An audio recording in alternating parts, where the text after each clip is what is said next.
మామూలుగా కొరికేస్తారు.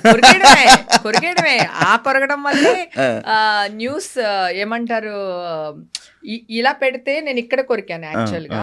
నువ్వు మళ్ళీ ఇప్పుడు చూస్తే వీడియో ఇక్కడ ఉంటది మచ్చ. నాకు కూడా తెలియదు మాయా బజార్ లాగా ఇక్కడ కరెక్ట్ ఇక్కడికి ఎలా వచ్చిందో. అది కరవడం కూడా కాదు, ఏదో ఇలా ఇలా గీసిన గీత ఏదో ఉంది, అది చూపించి దానికి టీటీ ఇంజెక్షన్లు, మళ్ళీ న్యూస్ ఛానల్. అప్పటి నుంచే నేను ఛానల్లో కానీ ఇంటర్వ్యూలు కానీ ఇవ్వాల.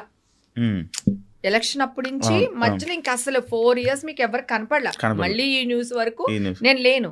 ఎందుకంటే నాకు బాధ కలిగింది. నేను ఒకరిని కొట్టడానికి వెళ్తున్నప్పుడు నరేష్ వాళ్ళ బాడీ గార్డ్స్ వీళ్ళు ఒక అతను కొడుతున్నారు, ఆ ఫోటోలో అది కూడా ఉంటది. ఇలా పట్టుకుంటున్నారు నరేష్ వాళ్ళందరూ, ఇలా పట్టుకుంటారు, అబ్బాయి ఇలా పరిగెడుతున్నాడు, నా వెనకాల శివబాలాజీ ఉంటాడు, శివబాలాజీ వెనకాల నేను ఉంటా. ఆ అబ్బాయిని కాపాడడానికి నేను వెళ్తుంటే శివబాలాజీ ఆపేశాడు. ఎంత సాడిస్తాడు చూడు. పాపం హేమ గారు వెళ్తుంటే శివబాలాజీ ఆపేశాడని ఎవ్వడు వేయలేదు, హేమ కొరికేసిందని వేసాడు. నేను కొరికే టైంలో కింద నుంచి వెళ్ళిపోవచ్చు కదా అబ్బాయిని కాపాడడానికి, ఒక స్ట్రైక్ అయింది. నేను కింద నుంచి దూరం వెళ్ళిపోయాను. ఫోటోలో కూడా కింద నుంచి దూరం వెళ్ళినట్టు కూడా ఉంటాయి. వీడిని ఏం చేయలేదు నేను, ఈ అబ్బాయిని ఏం చేయలేదు నేను. సో న్యూస్ ఎలా వేసేసారు, హేమ కొరికేసింది, హేమ కొరికేసింది, హేమ కొరికేసింది అని వేస్తారు. వాళ్ళు కూడా వచ్చి నవ్వు అనుకుంటే ఇచ్చారు. అంటే వాళ్ళకే సిగ్గేసింది. నాకు ఇప్పుడు చూస్తే నవ్వు వస్తుంది. అప్పుడు డిసైడ్ అయ్యాను, ఓహో మీడియా మనల్ని వాడుతుంది, మనకి వద్దు మీడియా వద్దు, ఎవరు వద్దు. సో ఈ గెలిచిన వాళ్ళందరూ రాజీనామాలు ఇచ్చేసి అక్కడి నుంచి వచ్చేసాం. అప్పుడు మా టీంలో ఎవరెవరు గెలిచారో వాళ్ళందరూ ఇచ్చేసిన తర్వాత నేను ఇంకా అసలు మా అసోసియేషన్ కానీ ఆ ఎలక్షన్కి సంబంధించింది కానీ ఇంకా క్యారీ ఫార్వర్డ్ చేయలేదు. మీడియాకు దూరంగా ఉన్నా, 4 years దూరంగా ఉన్నా. మళ్ళీ ఇప్పుడు వీళ్ళు గోకిచ్చుకుంటున్నారు అంతే. వాళ్ళు గోకిచ్చుకుంటున్నారు. సఫర్ అయింది నేను, నా ఫ్యామిలీ. మాలోని ఏదైతే మా అసోసియేషన్ ఉందో అందులోని మిమ్మల్ని మెంబర్గా తీసేసామని చెప్పి మళ్ళీ ఇప్పుడు ఇది ప్రూవ్ అయింది కదా, మళ్ళీ వచ్చే ఛాన్సెస్ ఎందుకు? అప్పుడే తీసేసుకున్నానుగా, అప్పుడు మళ్ళీ వచ్చేసింది. అప్పుడే వచ్చేసింది. మళ్ళీ న్యూస్ లో చిన్న చిన్న అంటే తీసేసింది పెద్దగా వేశారు, ఇచ్చింది ఇంత వేస్తారు కదా. ఇప్పుడు జరిగితే అప్పుడు వెంటనే తీసుకున్నా. విష్ణుబాబుకి కాల్ చేస్తే విష్ణుబాబు నాకు చాలా సపోర్టివ్ గా ఉన్నారు. ఫస్ట్ నుంచి ట్వీట్ చేశారు, నిజం నిలకడమే తెలుస్తుంది, నిజాలు తెలిసే వరకు కొంచెం ఆగండి అని చెప్పేసి పాపం ఆయన ట్వీట్ చేశారు నా కోసం. తర్వాత నాకు ఫోన్ లో మాట్లాడారు, మేమందరూ నీకు సపోర్ట్ ఉన్నాంరా, మీరు భయపడకండి హేమ గారు, మేము ఉన్నామా అది ఇదని అన్నారు. సడన్ గా నేను ఆ జైలుకి వెళ్ళి వచ్చే లోపల తీసాను. నేను రాగానే వెళ్ళా విష్ణుబాబు దగ్గరికి. బాబు ఏంటది, ఎందుకు తీశారు, ఇప్పుడు నేను తప్పు చేశాను అనుకో కోర్టులో శిక్ష వేస్తారు కదా, అప్పుడు తీసేయండి, మొత్తం క్యాన్సిల్ చేసేసేయండి. ఇప్పుడు ఎలా తీస్తారు? నన్ను ఆల్రెడీ మీడియా వాళ్ళు ముంచేస్తారు, ఇక్కడ వరకు మునిగిపోయి ఉన్నాను నేను.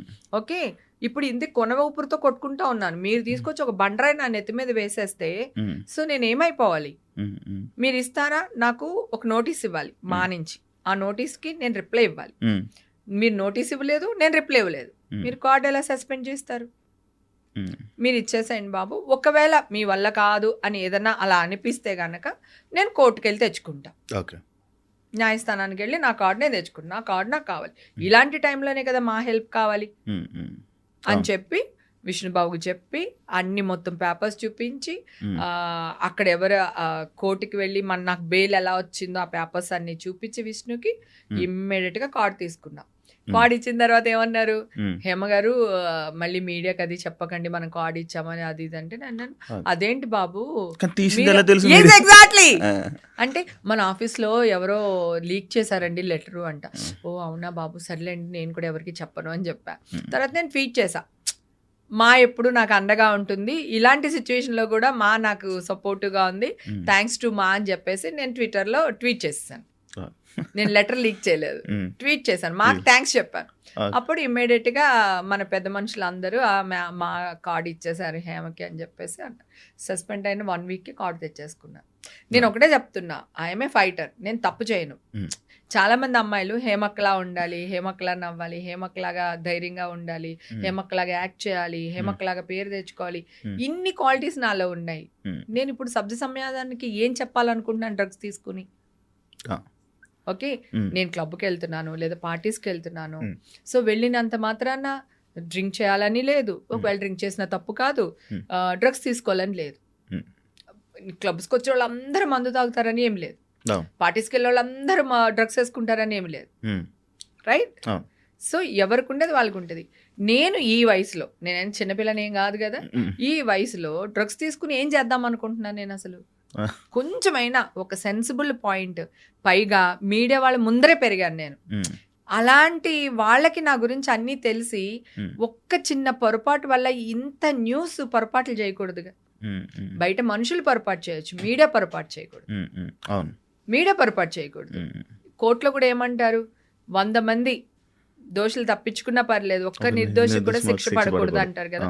నేను నిర్దోషిని కదా, మీడియా మొత్తం కోర్టు నాకు శిక్షించలేదు. ఓకే, మీడియా మొత్తం శిక్షించింది కదా నాకు. ఇప్పుడు నాకు పోయిన ఈ 18 నెలలు మీడియా వాళ్ళు తెచ్చివ్వగలుగుతారా? పోనీ చచ్చిపోయిన మా అమ్మని తెచ్చివ్వగలుగుతారా? పోయిన నా పరువు తెచ్చివ్వగలుగుతారా? కదా, కనీసం అమ్మని తీసుకురాలేరు కదా, నా పరువు అయినా నాకు తీసుకొచ్చి ఇవ్వాలి కదా. సో ఇప్పుడైనా న్యూస్ సక్రమంగా వేయాలి కదా. ఇక్కడ ఈగోలు ఎందుకు? మేము వేసేసాం కదా, ఇప్పుడు ఈ న్యూస్ ఎలా వేయాలి ఎందుకు? అప్పుడు ఇలా అనుకున్నాం, ఇలా అయ్యింది. సో ఆ అమ్మాయి మంచిగా నిర్దోషిగా నిరూపించుకుంది, బయటకు వచ్చింది, గ్రేట్. ఆ అమ్మాయి మంచిది, లేదా మంచిదో చెడ్డదో పక్కన పాడేద్దాం, పోని పాపం గెలుచుకుంది. తన పోరాట స్పిరిట్ కి ఇది చేద్దాం, ఏదో ఒకటి 2 మాటలు. ఎవరైనా సెలబ్రిటీ, పెద్ద సెలబ్రిటీ ఫోన్ చేశారా ఈ న్యూస్ తెలియగానే? అందరూ చేశారా?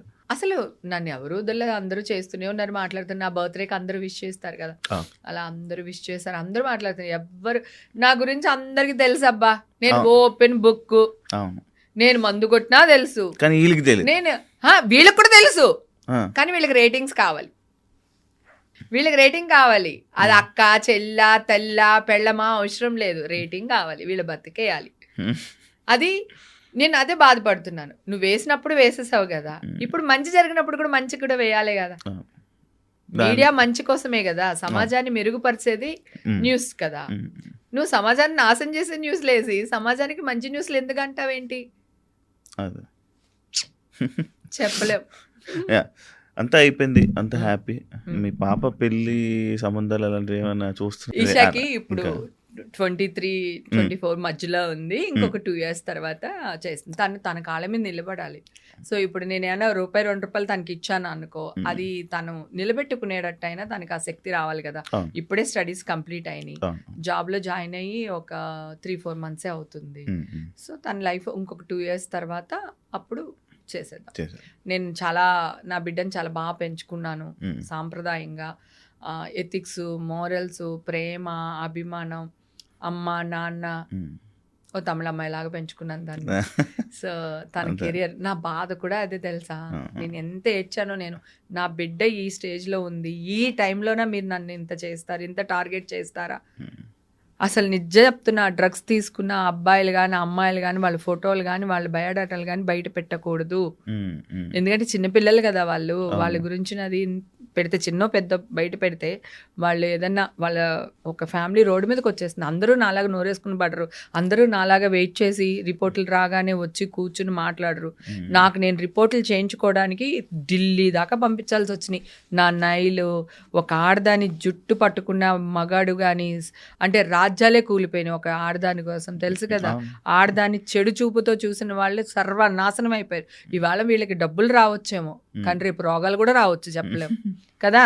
ఇప్పుడు మా పిల్లలు వాళ్ళతో పెళ్ళిళ్ళు అయినాయి, లేకపోతే 4 పెళ్ళిళ్ళు చేసుకున్నారు, ఈ హీరో 4 చేసుకున్నాడు, ఈ హీరోయిన్ ఇక్కడ వెళ్ళింది, ఆ హీరోయిన్ డైవర్స్ తీసుకుంది, ఇవన్నీ వేస్తున్నారు.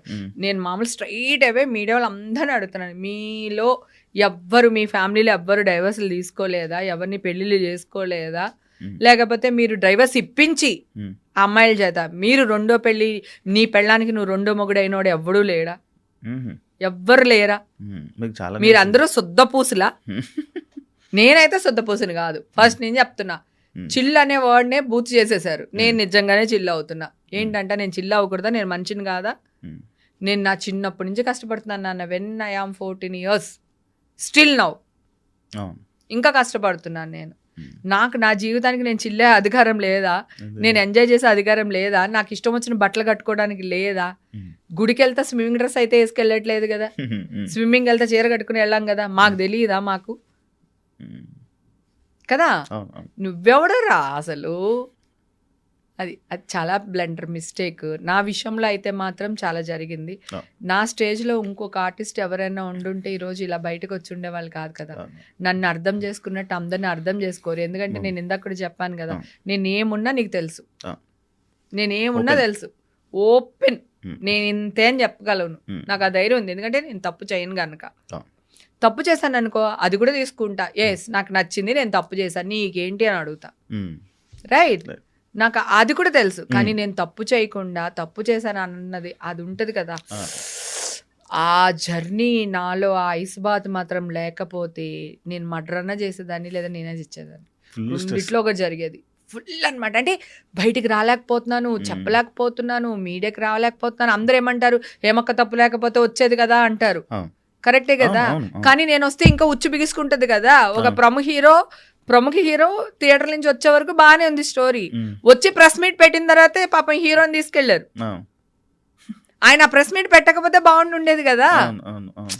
మీకు అర్థం అవుతుంది కదా. తర్వాత ఛానల్ వాళ్ళు కూడా మొన్న కల్పన, ఆవిడ పాపం సింగర్, కల్పన గారు సింగరు, మత్తుబళ్ళలేవు పాపం ఆవిడ హాస్పిటల్లో జాయిన్ అయ్యారు. ఆవిడకి ఏదో నిద్ర పట్టక పాపం డాక్టర్ ఇస్తే 2 టాబ్లెట్స్ వేసుకున్నాను, సో దానివల్ల మెలకు రాలేదు. ఆవిడని హాస్పిటల్ తీసుకెళ్లి పెట్టారు. పక్కింట్లో వాళ్ళు అందరూ పాపం తలుపులు తీసి పాపం పెట్టారు. వాళ్ళ హస్బెండ్ ఊర్లో లేరు, అందుకని పక్కింటి వాళ్ళు చేసి పెట్టారు. ఆ న్యూస్ తెలుసుగా. ఏమన్నారు, మొగుడే చంపేశాడు, మొగుడే వేస్తారు, వేసి మెల్లిగా స్లీపింగ్ బిల్స్ ఇచ్చేసి గొడవలు అయిపోయినాయి. ఎన్ని సెలవులు పలవలు చేస్తారు పాపం.